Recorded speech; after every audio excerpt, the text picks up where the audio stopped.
PR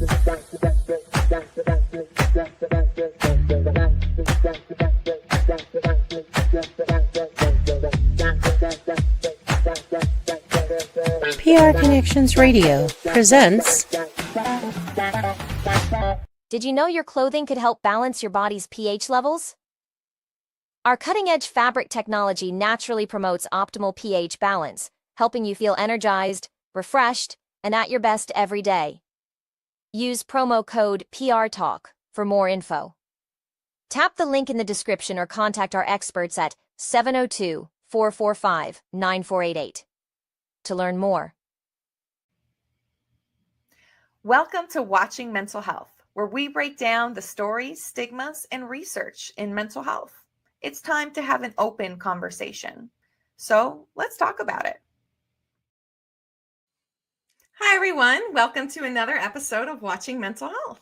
And I am super excited because this is a very special episode today on the Watching Mental Health. We're going to be sitting down with stand-up comedian Jeremy H. Flores, who is also my husband, for an honest, unfiltered conversation about what it really means to set boundaries, navigate drinking culture, and to care for your mental health as a man in society today.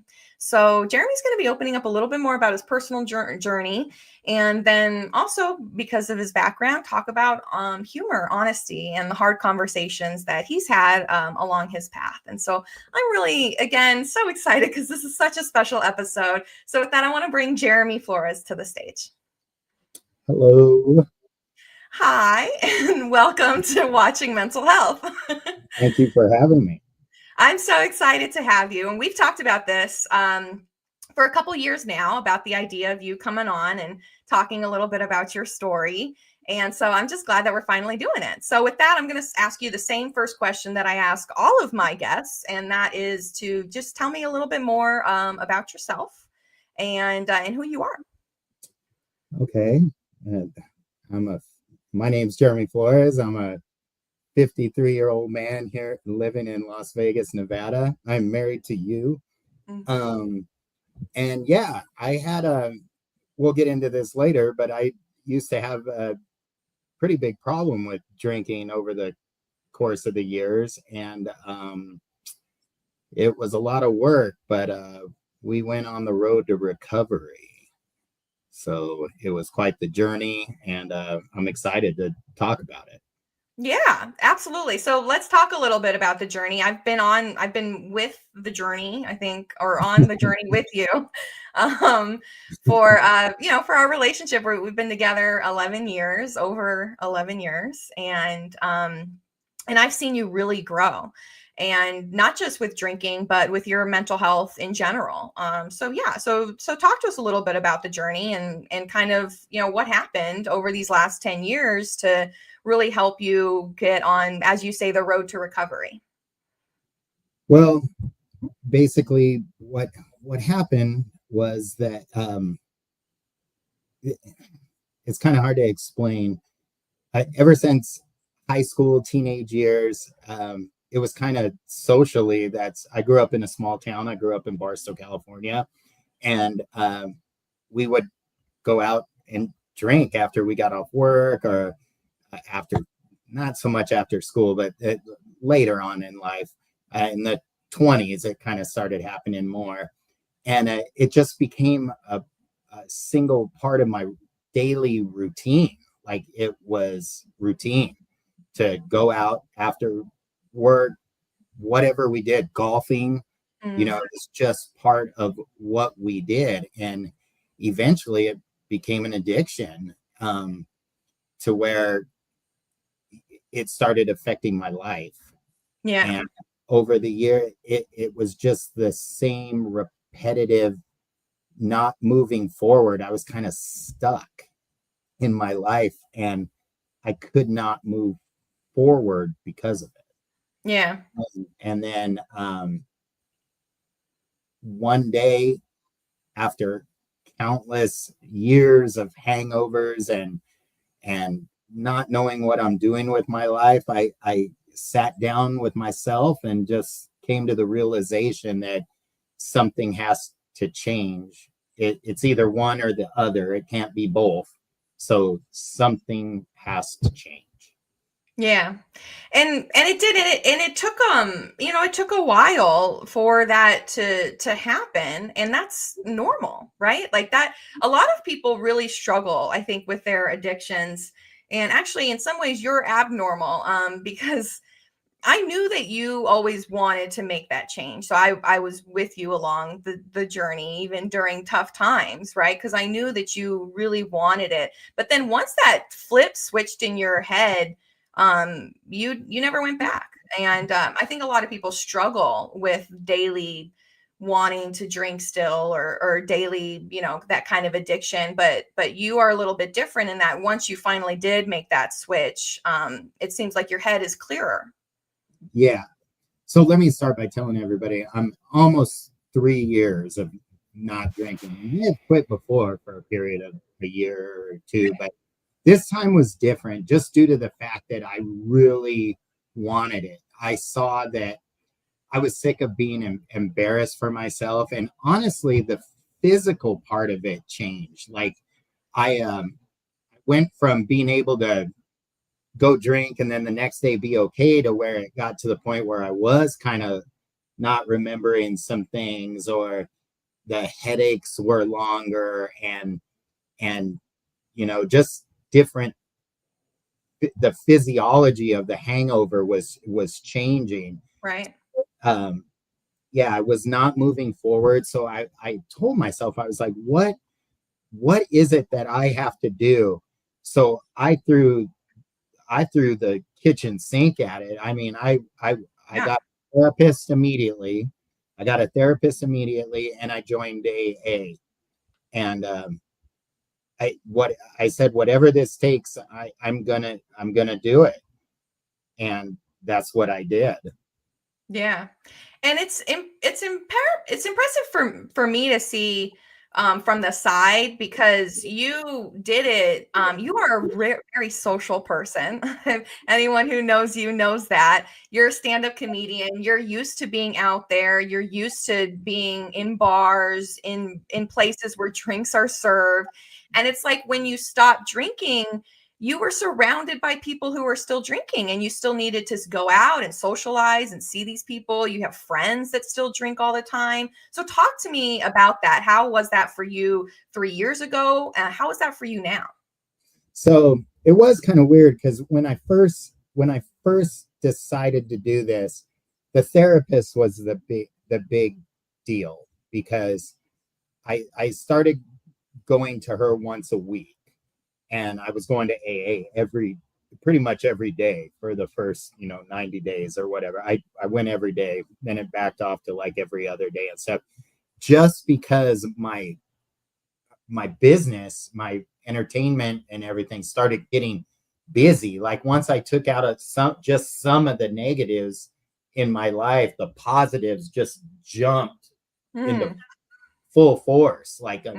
almost immediately. So I actually had to kind of balance that, and Yeah.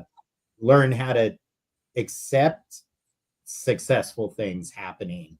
But when you said about going to bars and stuff, of course, I do stand up. That's a drinking environment. What I kind of did was I kind of picked a drink. I love soda water. So soda water with lime, with like splash of some sort of juice or something, or just the soda water. But I made that my drink so that I knew that when I went into a bar, I wasn't craving a beer, I wasn't craving liquor. It was just, that's my drink, and Mhm. that's what I go to. And then every day after that, I would reiterate the fact that, don't you feel good being able to wake up in the morning without the problems that you had before? Like you can get up at 5:30 in the morning and start your day, whereas half the people that were at that bar definitely not feeling good and definitely not getting up that early. So I Right. think I started learning how to enjoy the moment of getting up and feeling good, and then making plans for the day like the day before. Oh, yeah, that's smart. So you mentioned a few really powerful tools: making plans for the future ahead, giving yourself positive reinforcement that next morning, right? I think that when people quit smoking cigarettes, they have to like constantly give themselves that positive reinforcement, because that can be such a challenge. And I know that you also experienced that challenge of quitting cigarettes. And you said yourself that quitting cigarettes was 10 times harder than quitting drinking. So to me, it was like 1,000 times harder. I never even started smoking till I was like 35, which is weird. I hated it, but just because I bartended for so long, I guess the secondhand smoke, it actually, it made me crave them, and eventually I started smoking. But that was another thing, like with AA, when I would go into AA, I would see people in AA and immediately afterwards go outside and start smoking, which I get it. But in my life, for my journey, my thing was, I am going to not substitute one bad habit with another. So anytime I felt like smoking, I would go home and eat something, or I would go home and watch a movie. I would literally white knuckle it to go. If I felt like smoking, I would get a glass of water, or I would go for a walk. I mean, it got to that point where I had to replace it with something positive. And then eventually that becomes a habit. Replacing your problems with better habits. And I'm not saying like it's the easiest thing in the world to do. It is definitely not. Like it took me a while to quit smoking after I quit drinking. I wasn't just I tried to be reasonable about this. And honestly, the therapist helped me out with a lot of this. I didn't just go in this alone. I tried to use every tool that was available to me. Yeah, that's true. Yeah, back to tools, right? You built up your support system. You put restrictions in place. You went to AA. I saw you do that. And yeah, I mean, when it was time for you to stop, and when you did it successfully, was when you did it for yourself. And I knew that, right? Like, and I at that time had kind of stepped back, was like, you need to come to that kind of come to Jesus moment. And you did. And it was really powerful to see. And I like that you keep bringing up therapy, that the therapist was a really big step. I had really talked about that a lot. Therapy's really helped me in my life when I've struggled. And I think that was like a good adjustment. But like, as a man going to therapy, that's something that's not really talked about as much. And I just want to, talk about that a little bit more about, going into therapy. Did you tell your guy friends, right? Was there judgment? Was there internal judgment? And then how was it finding a therapist? Are you okay with a female therapist? Talk to me a little bit more about your therapy journey. So it's funny you say that, because you mentioned, like, were you worried about what your peers felt towards you? And I do stand up, so I wasn't worried about anything like that. I don't worry about opinions when it comes to like just being on stage. Teaches you that. I was more concerned with my actual physical health. So if my friends were by me, they were by me, and I've had the same handful of friends I've had since I was a kid. So I knew they were going to be by me. Some of my friends struggle way more than I do, And they went into therapy, right? I've had a couple, but some of them are still struggling a little bit. But like I said, my life was in a continuous cycle. It was go out, get plastered, gamble, lose money, make horrible decisions, and then figure out a way to fix it, then fix it, and then just a repetitive cycle. So basically, after 53 years of age on this earth, it was like, I don't want this anymore. So that desire became more. And being with you, the mental health, it was actually a blessing in disguise, because I saw that, hey, there are sources out there. And you actually brought it up to me that maybe you should see a therapist. And at first I was kind of like, oh, but it got to the point where I would have did anything just to be out of that rut. I mean, I really would have. I would have done anything to get out of that rut. So I decided that I wanted a female therapist just because the more opposite to me, the better. Like she could look at me and I could look at her from a 100% different aspect. Like no bro code there or anything like that. You know what I mean? Just it was, I knew she was going to be 100% unbiased. Yeah. You know what I mean? In her opinions, everything. And the therapist, I wanted that because I knew they were specialized in tools or things to think about instead of, because my therapist was specialized in addiction. Well, she said a lot of alcohol, but a lot of like narcotics too. So, and of course that's well, I can't say it's more of a physical addiction, but you know, those are that can get pretty hardcore. Yeah. So I just wanted, every time she gave me a tool or something to think about or work on, it really did work. And I got lucky. I didn't have to go through a bunch of therapists. I pretty much was latched on, you know, and then everything she said really worked in ways of thinking about stuff. You know, I have a lot of issue with my parents and stuff, and just it was a whole different, it almost felt like everything was going away that was bad, that my purpose for drinking was kind of being understood and being released slowly, you know. And I mean, I think I did therapy for almost a year and a half, 2 years, over a year. Yeah, it was over a year. And it honestly, it was the best thing I can say I've ever done. Yeah, that's amazing. I love that. And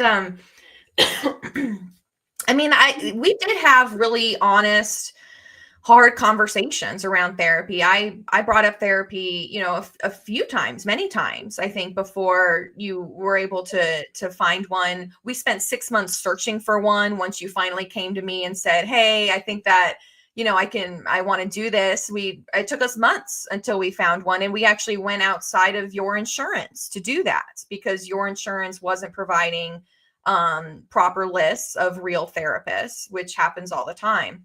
And so, you know, for me as your loved one, it was really powerful for me because when you're in someone's circle, right, and you're trying to explain like what they're doing that they can fix, or you're trying to give them a different perspective, it can be hard to do that when you're in their circle. So for me, being your wife, your girlfriend at the time, like I couldn't give you the same advice that the therapist could give you and make you think in the same way because I'm too emotionally attached. And I felt that. Correct. And that's another thing too. One of the points I wanted to make that you just said is, because I know you're in the mental health, but you put a lot of things in perspective too. Like, so I remember, I believe the therapist was $80 a week or $75 a week or something. And at the time, because of my problems, we kind of couldn't afford that. But when I put it in perspective as I'm not drinking anymore, which $75, $100 would be nightly, $200, $1,000, gambling, right? Yeah. So like when you put that in perspective, it's like, okay, I'll never forget the first week of doing this. The first week of doing it, I'll never forget the first day I sat in AA, and then I had the therapist that afternoon for the first time. And that was the first night I was able to sleep all night long. for 8 hours. I slept. After that day, that was the first time in years that I never woke up, because I was literally at peace that I had given up, to You let go and let God. You're like, I'm surrendering to this. yes, Yeah. surrendering is the perfect word. I am surrendering, which they talk about a lot in AA, but it was like, I am surrendering, like I can only go up from here. Yeah. And you did, right? And you mentioned that before. You went so far up, it was almost overwhelming at first. Yeah. And that's scary, I think, for people who do stop the addiction or the cycle, who do get into help, and then suddenly their life starts looking a little better. Like, for some people, that can really freak them out. Yes. Like, well, one of the things that happened was I started getting more clients, like more than I had ever Okay. had. And it kept me so busy that I only had time in the morning to go to the AA, and then I would start my day, and it felt great because it was like, okay, the the thing I committed to is out of the way. Then I can go to like the gym or something. I think I used to go to the gym immediately AA. after I did that. I went to the gym. I would be home because I went to the 7 o'clock meetings in the morning. So I went to 7 o'clock meeting. We were done at 8, went to the gym, home by 9:30. Boom. Let's accomplish stuff. Right. And then it was just, I started doing that every day because I couldn't be out much past 9 because the phone would start ringing. And it was like, wow, man, this is crazy. This is like how it's supposed to be. I remember I would watch the TV in the morning after being hungover or coming home, like after being out all night drinking, and seeing people going to work and stuff, and really remembering looking over and say, God, I wish I was that normal. I wish that was me. Like, those people are lucky. They don't owe $1,000 right now. They don't owe $4,000 right now to anything. They're up getting to work. Those are the thoughts I had. And literally within a month of putting one foot in front of the other. That's all I said. Just one foot in front of the other. Do not go backwards, no matter what. One foot in front of the other. It immediately changed within a month. It was kind of incredible. It was almost unbelievable. Yeah. Yeah. And that's scary. And I saw you walk through that, but like you said, you kept putting one foot in front of the other. And, now here we are, so you said you're 3 years now, almost? In October, our In October, anniversary will our be 3 wedding. years.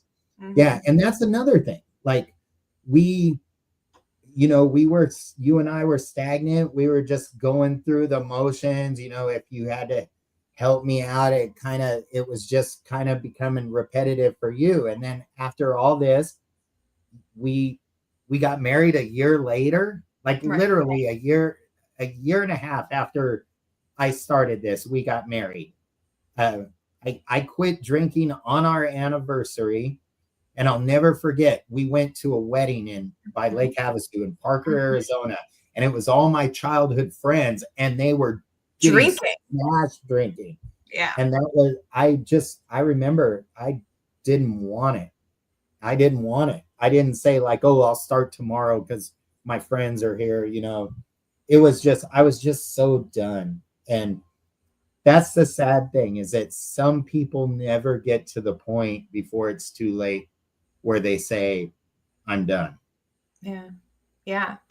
And that's hard. It's hard to see, loved ones do that. I think I'm lucky that I got to see you come out the other side in many ways.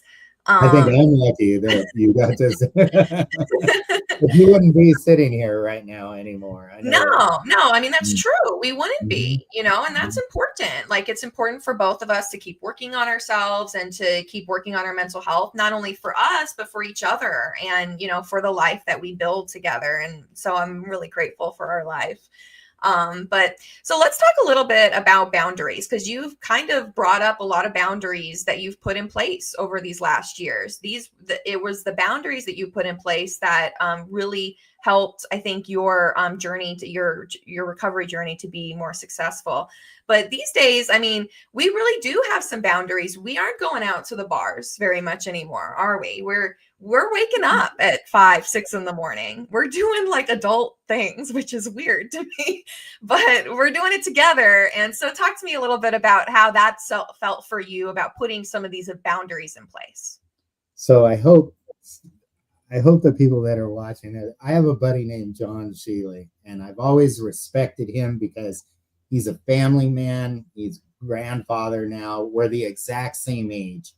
And he's been a grandfather for a while, but he's always been one of the most responsible people I know. And I've always looked up to him, but anytime I would come into town for a show, he would make it or something. But then afterwards we're like, oh, we're going out drinking. And he was like, I got to go home. And I always respected him for that. And he had this line that nothing good happens past 9 o'clock at night in a bar. And he's moved that down to 6:30 now. But he was so right. I mean, and I always kind of in the back of my head kept that philosophy. I bring it up to him every time he tries to leave, even if I'm trying to get him to just go to dinner or something. But that's how, you'll always have people that'll say, hey, let's go do this. Hey, let's go that. Hey, I need a favor. Hey, this and that. And for your own self, I learned that you gotta, and I'm still at fault with this. I say yes.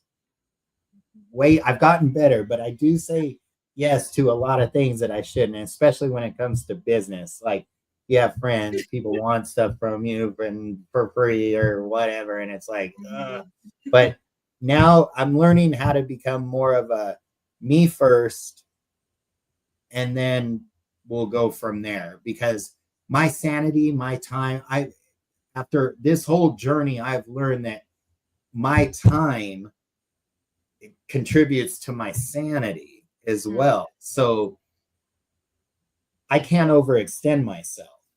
Or you start to go backwards. And not saying I'll ever drink again. I just know I will never drink again. I don't want it. I never have. My golf game is better than it's ever been in its life. Like, I play in a men's league now. I'm up teeing off at 5:40 in the morning. Those are my guys. They drink afterwards. I don't. I have my soda water and breakfast. I mean, it's just, or an Arnold Palmer, or whatever it is.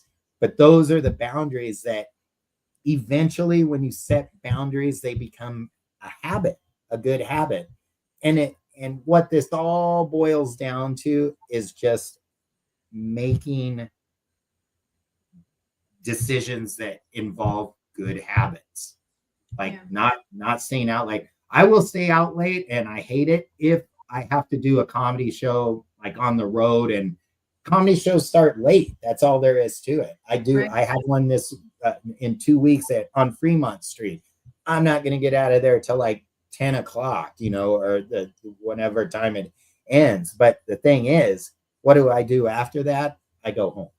Yeah. That's what my tools have taught me, that it's just automatic. I go home because I have things to do the next day. Yeah, you do. You've made plans, right? And you do. I see you always making plans for the next day. You have reasons to be sober, beyond just your wants. And I love what you said before. And I think that it's worth repeating, because a lot of people think that it's wrong to put yourself first, and it's not wrong to put yourself first. People think it's selfish. Sorry to cut you off, but if you don't put yourself first, you cannot be there for the people you love. Yeah. It's just like they say on an airplane with the mask.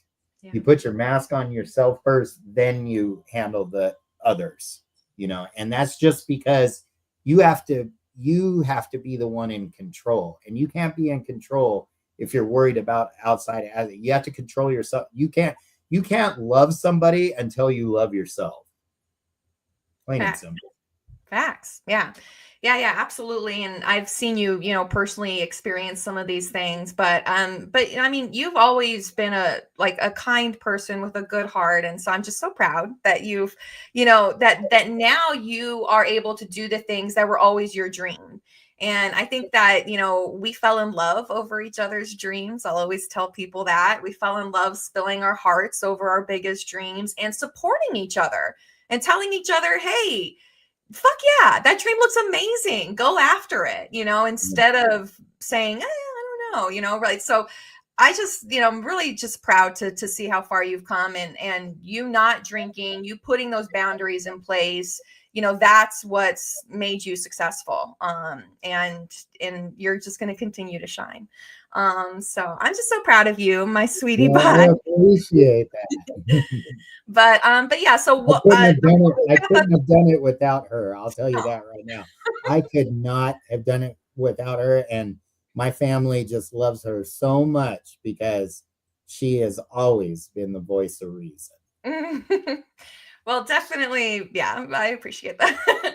But I can be my own emotional self, and you know that too, right? That you've also helped me through my anxieties, helped me to get outside of my comfort zone and to walk in this world without fear. And so we've, I think, both really been there for each other for our dreams and for our mental health, and I think that's what relationships should be all about, is that support. And so again, just so glad that you joined the show today. Yay! Thank you for having me. This is great. Yeah. And so we'll wrap up. Is there any other, last minute thoughts that you have around, drinking or men's health or men's mental health?